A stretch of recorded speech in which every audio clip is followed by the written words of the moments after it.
넘치며 은혜로 얼굴이 환해요. 성령의 충만한 모습을 서로가 느껴요. 할렐루 할렐루 손뼉 치면서 할렐루 할렐루 소리 외치며 할렐루 할렐루 두 손을 들고 주님을 찬양해요. 감사가 언제나 넘치며 은혜로 얼굴이 환해요. 성령의 충만한 모습을 서로가 느껴요. 할렐루 할렐루 손뼉 치면서 할렐루 할렐루 소리 외치며 할렐루 할렐루 두 손을 들고 주님을 찬양해요. 사랑이 언제나 넘치며 은혜로 얼굴이 환해요. 성령의 충만한 모습을 서로가 느껴요. 할렐루 할렐루 손뼉 치면서 할렐루 할렐루 소리 외치며 할렐루 할렐루 두 손을 들고 주님을 찬양해. 기도가 언제나 넘치며 기도가 언제나 넘치며 은혜로 얼굴이 환해요. 성령의 충만한 모습을 서로가 느껴요. 할렐루 할렐루 손뼉 치면서 할렐루 할렐루 소리 외치며 할렐루 할렐루 두 손을 들고 주님을 찬양해. 나의 가장 낮은 마음 나의 가장 낮은 마음 주님께서 기뻐하시고 작은 일에 그 기쁨을 느끼게 하시는 도. 내가 지쳐 무력할 때 주님 내게 힘이 되시고 아름다운 하늘나라 내 맘에 주시는 도다. 우리에게 축복하신 하나님 사랑 낮은 자를 높여주시고 아름다운 하늘나라 허락하시고 내 모든 것 예비하시네. 찬양함의 기쁨을 감사함의 평안을 강구하네.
민수기 6장입니다.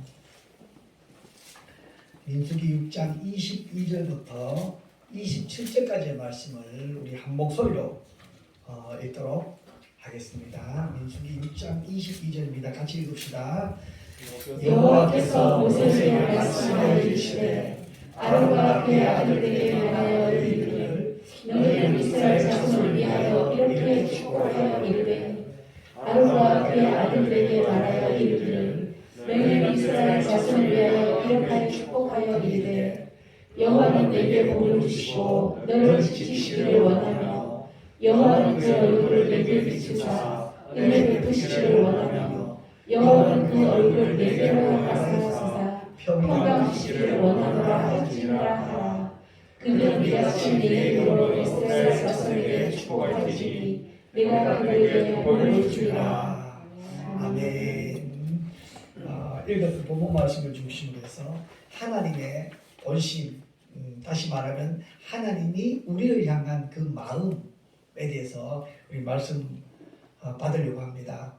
예수님 사랑하는 마음, 예수님이 나를 사랑한다는 걸 알게 되어지면 그것이 깨닫게 되어지면, 진심으로 깨닫게 되어지면 어떠한 어려움이나 환난이나 핍박 속에서도요 좌절하지 않습니다.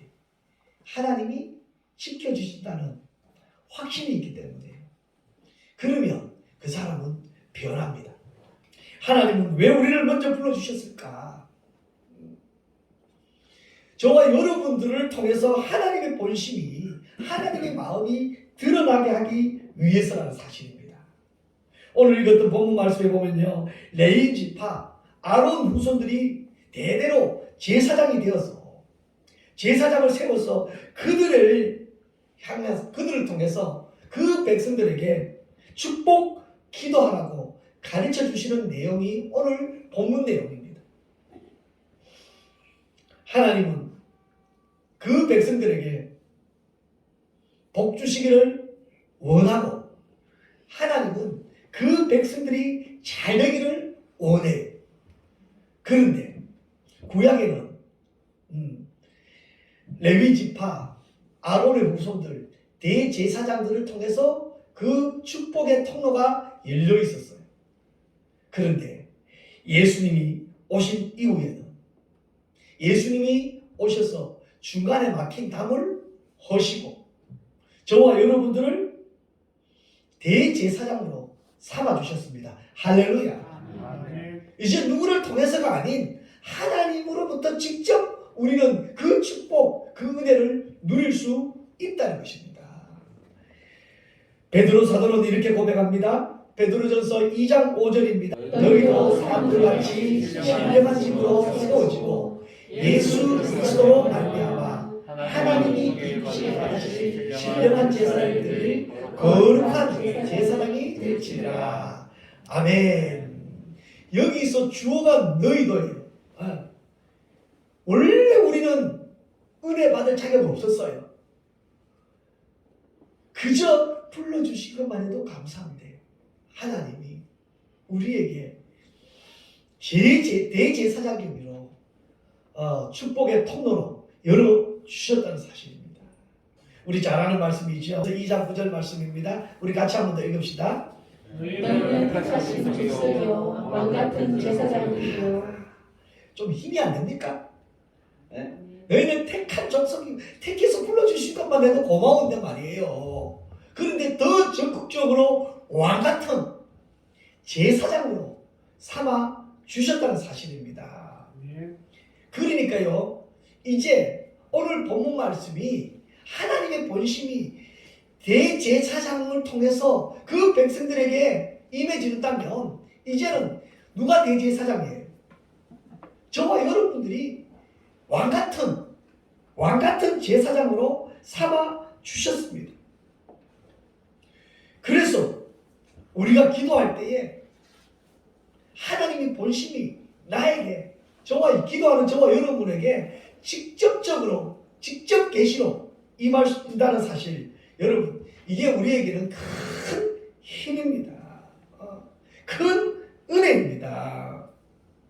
내가 받은 이 은혜를 나를 통해서 이웃에게도 온전히 이루어지기를 원합니다. 그래서요, 먼저 불러주셨잖아요, 하나님. 저와 여러분들, 우리의 뒷모습을 보고 아직도 하나님을 알지 못하는 하나님의 택한 백성들에게 전해지는 거예요. 우리 말 한마디가, 따뜻한 말 한마디가, 따뜻한 위로 한마디가, 우리가 편안하게 웃어주는 그 웃음의 눈길이 저들의 마음을 평안케 하고 저들을 축복할 수 있다는 사실입니다. 저도요, 시간만 나면 여러분들 위해서 기도합니다. 말씀으로 축복합니다. 여러분들도요, 저를 위해서 기도해 주셔야 됩니다. 그 힘으로 살아야 됩니다. 그것이 축복입니다. 하나님은요, 자기 백성들, 그냥 두기에도 아까운 자기 백성들 그냥 버려두시지 않으시고 왕같은 제사장으로 삼아주셔서 그 왕같은 제사장에게 하나님의 복을, 자신의 복을 주기 위해서 안달하시는 분이 누구라고요? 저와 여러분들이 믿는 하나님이라는 사실입니다. 그 본심만 알면 우리는 어떤 어려움이 와도 핍박이 와도요, 흔들리지 않습니다. 우리 하나님은 우리를 이렇게 복 주십니다.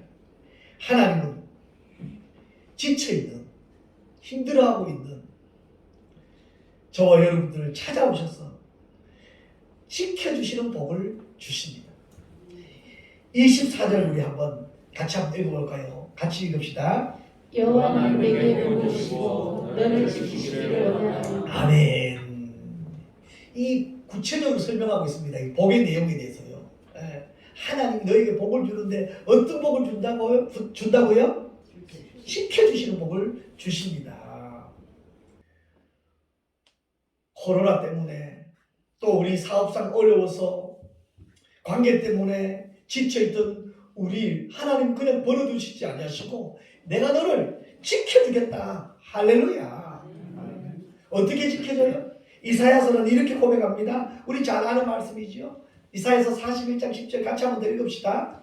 두려워하지 말라. 내가 너와 함께하리라. 놀라지 말라. 나는 내 하나님이 됨이라. 내가 너를 굳세게 하리라. 참으로 너를 도와주리라. 참으로 나의 의로운 오른손으로 너를 붙들리라. 네. 여기서 내가 너와 함께 하겠다. 이것은요, 예수님이 우리에게 사명 주시면서 하신 말씀하고 똑같은 거예요. 예수님도요, 계속해서 내가 너와 함께 하겠다. 임마누엘 하겠다는 거예요. 예수님이 부활해서 승천하시면서 성령님을 보내주셔서 그 성령님이 너와 함께 하나님의 나라를 이루어 나가도록 해주시는 거예요. 우리를 붙들어 주시는 거예요. 놀라지 말라는 거예요. 두려워 말라는 거예요. 이제 째째하게 신앙생활 하지 말라는 거예요. 왜?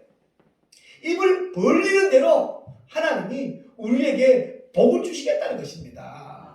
그것도 부족해서 무엇을 오른손으로 너를 붙들겠다는 거예요. 오른손은 무엇을 상징해요? 오른손은요, 친근감. 첫 번째는 친근감입니다.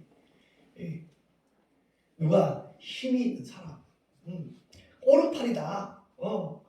그러면 그 사람과의 친근감을 상징하고 있어요. 그리고 또 오른팔은 뭐예요? 오른손은 무엇을 상징해요? 힘 아니겠어요? 힘. 왼손잡이한테는 좀 죄송하지만 내 힘이 아닌 그 사람의 힘. 여기서는 누구의 힘이에요? 하나님의 힘입니다. 하나님이 나의 오른손으로 너를 붙들어 주겠다. 하나님과의 나와의 친근감입니다. 우리는 그렇게 친하게 지낼 만한 아무런 조건 갖추지 못했는데도 불구하고 하나님이 오셔서 친구 아이가 하나님이 오셔서 오른손으로 너를 붙들어 주겠다. 우리는 힘없는데 매일 나사빠지는 것 같은데 하나님 힘 의지해서 나갈 수 있다는 것입니다. 그뿐만 아닙니다. 하나님은요, 우리를 신명기 32장 10절에 보니까요. 우리를 이렇게도 또 지켜주십니다. 우리 같이 한번 더 읽어보십시다. 여호와께서 그를 황무지에서 짐승이 부르짖는 광야에서 만나시고 호위하시며 보호하시며 자기의 눈동자같이 지키셨도다. 하나님이 우리를 눈동자같이 지켜주십니다. 한눈 파시지 아니하시고 그 우리가 어떻게 하는지 어떤 모습에 처했든지 하나님께서는 우리를 보고 계실 뿐만 아니라 눈동자같이 지켜주시대요. 이 말씀 하나만 가지고도 우리는 얼마나 큰 힘이 되는지 모릅니다. 우리는 넘어져 쓰러져 혼자 할 수 없을 때에 시편 기자는 이렇게 또 고백합니다. 우리 시편 36편 7절입니다. 같이 한번 읽읍시다. 하나님이여 주의 인자심이 어찌 그리 외로우신지요 사람들이 주의 날개에 그는 나를 피하나이다. 주의 날개 아래 우리 장로님 기도하실 때 늘 그런 인용하시잖아요. 암탉이 병아리를 품은 것 같이. 이 병아리는요, 그 어미 닭 품속으로 들어가 버리면 그보다 더 안전한 것도 없어요. 그런 것처럼 그 날개 아래 우리를 품어주시겠다는 것입니다. 할렐루야. 여러분, 이 세상 어디가 안전하십니까?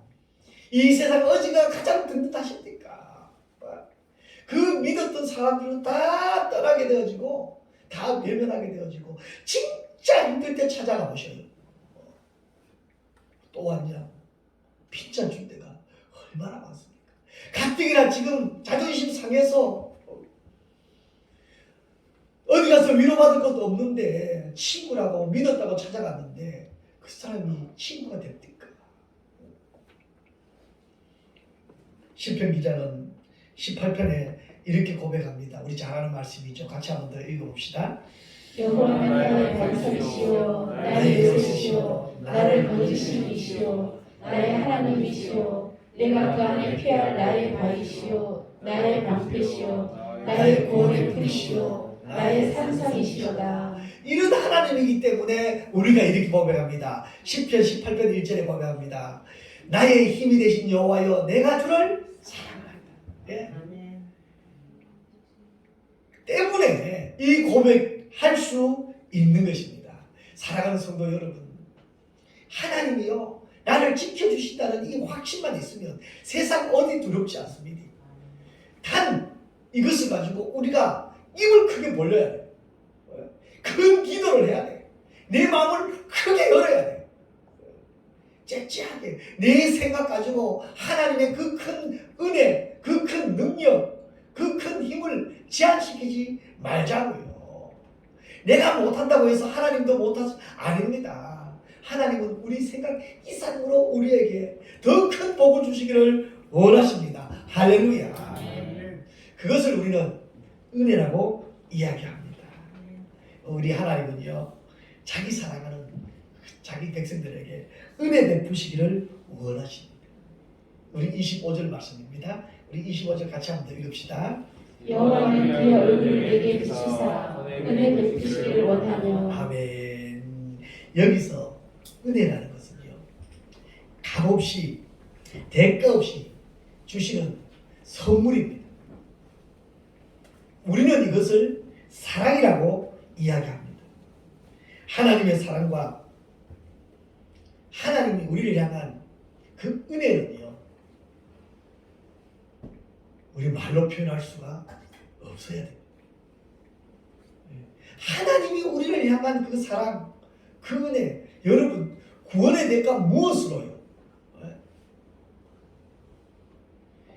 대부분 사람들은 이야기합니다. 하나님의 사랑과 또 우리 부모님의 사랑을 비교를 많이 합니다. 또 많이 닮았습니다. 부모는 자녀들에게 아낌없이 줍니다. 좋은 것 있으면 제일 먼저 누가 생각나요? 부모 입장에서는. 네. 옆집 아들? 아닙니다. 좋은 것 있으면 그리고 주고 싶은 것 누구한테 주고 싶어요? 우리 하나님도 어쩌면 더 하면 되지 덜하지는 않지. 얼마나 아낌없이 주고 싶었으면 자기의 독생자 하나밖에 없는 그 아들까지 우리에게 선물로 주셨어요. 로마서 8장 32절에 보면 이렇게 말씀하고 있습니다. 한번 같이 한번 더 읽읍시다. 자기 아들을 아끼지 아니하시고 우리 모든 사람을 위하여 내주시니가 어찌 그 아들과 함께 모든 것을 우리에게 주시지 아니하겠느냐. 네, 아니하겠는가? 이 좀 부정은 강한 긍정을 나타내는데 반드시 준다는 것입니다. 자기 아들을 아끼지 아니하시고 내어주신 그 하나님이 안 줄 것, 못 주실 것 뭐가 있냐는 것이지요. 반드시 주시겠다는 것이지요. 성경에도 마태복음 7장에 우리 부모님들을 이야기하면서도 이렇게 이야기하고 있습니다. 7장 11절에 같이 한번 더 읽어보십시다. 너희가 악한 자라도 좋은 것으로 자식에게 줄 알거든 하물며 하늘에 계신 너희 아버지께서 구하는 자에게 좋은 것으로 주시지 않겠느냐. 이 좋은 것이 이게 은혜거든요. 하나님 우리에게 가장 좋은 것, 은혜로 주시는 것이 뭐냐면 첫 번째 사죄의 은혜입니다. 예수의 피로 우리의 죄를 씻어주시고 용서해 주시고 우리의 죄를 묻지 않으시고 오히려 사랑으로 우리를 품어주시는 그 은혜, 우리 사죄, 내 죄를 대신해 주시는, 대신해서 십자가 져 주신 그 은혜, 내가 죽어야 마땅할 그 자리에 우리 주님 죽어주시고 오히려 우리를 살려주셨습니다. 그리고 두 번째는 우리 고쳐주시는 은혜입니다. 육체의 질병, 마음의 질병, 영혼의 질병. 지금 육체의 질병 때문에 고통 중에 있는 우리 성도들이 얼마나 많은지 모릅니다.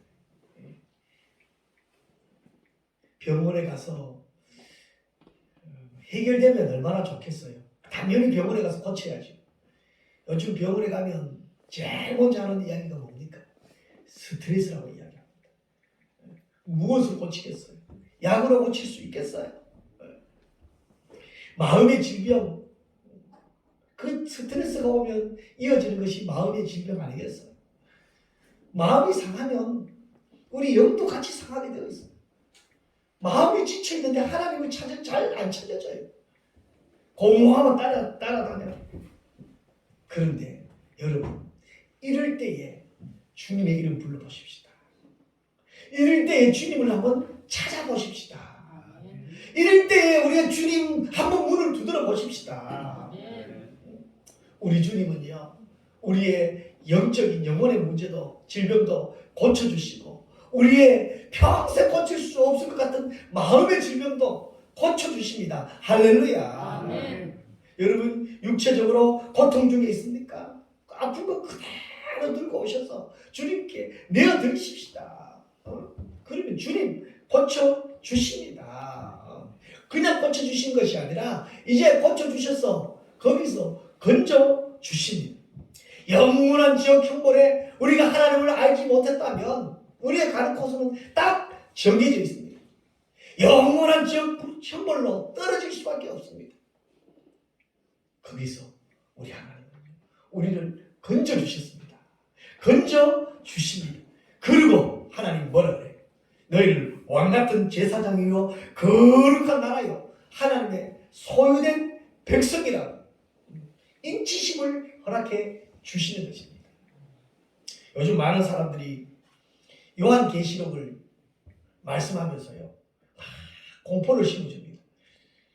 요한계시록을 잘 읽어보면요 참 공포스러운 내용들이 참 많습니다. 그 공포스러운 내용이 누구에게 적용되어지냐? 믿지 않은 사람들입니다. 하나님의 자녀들이 하나님을 믿지 않을 때에 일어나는 공포들입니다.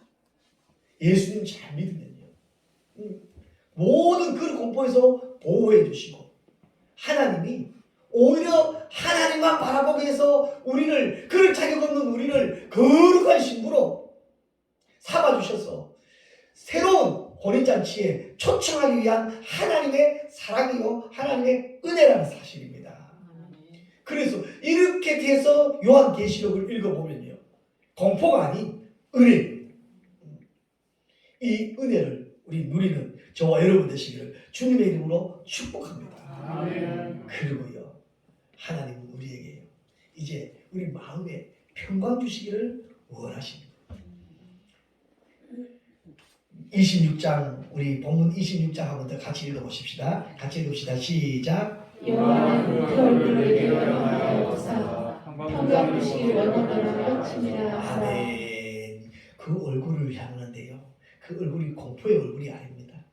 가장 인자하고 가장 사랑스럽고 가장 행복해 보이는 그 얼굴로 바라만 봐도 기분 좋은, 그래서 어떻게 우리 마음에 무엇을 허락해 주셔요? 평강을 허락해 주시는 거죠. 우리 고린도전서 14장 33절 말씀 한 번 더 같이 한 번 더 읽읍시다. 같이 읽읍시다. 시작. 하나님의 부지런한 하나님이 아니시오 오직 화평의 하나님이시라. 여기서 화평이나 평화나 평강은 같은 말이거든요. 우리 하나님은 원래 그런 하나님이었습니다. 에덴 동산에 아담과 하와가 죄짓기 전 그 모습이 평화요, 화평이요, 평강입니다. 그런데 하나님의 약속을 깨뜨리고 죄를 짓기 시작합니다. 하나님의 말씀을 어겼습니다. 거기서 평강이 깨어지니까요, 무질서하게 되어지고, 평강이 깨어지니까요, 살인하게 되어지고, 평강이 깨어지니까 죄짓게 되어지는 것입니다. 그 마음에 미움이 들어가게 되어지는 것입니다. 그런 우리 마음 속에 예수님이 다시 오셨어요. 그런 우리 마음 속에 하나님 말씀으로 말씀하셔서 평강 주시기를 원하시는 건 하나님의 본심. 여러분, 내가 잘못해가지고 내 마음속에 미움이 있는 거예요. 회개해서 그 미운 마음 대신에 무엇으로 채워나가요? 평강으로 채워나가시기를 주님의 이름으로 축복합니다. 아멘. 이제는 우리 주 예수 그리스도의 은혜와 하나님 아버지의 크고 놀라우신 사랑과 성령님의 감화 감동 위로 교통 충만하신 은혜가 하나님의 본심을 알고 하나님의 지켜주신가 베풀어 주신 은혜와 하나님 주시는 평강의 마음을 가지고 이 땅 살면서 하나님의 자녀다운 삶을 살아가기를 다짐하는 사랑하는 성도들 머리 위에와 가정 위에와 저들의 사랑하는 자녀들과 사업장과 직장 위에 이제로부터 영원토록 함께 있을지어다. 아멘.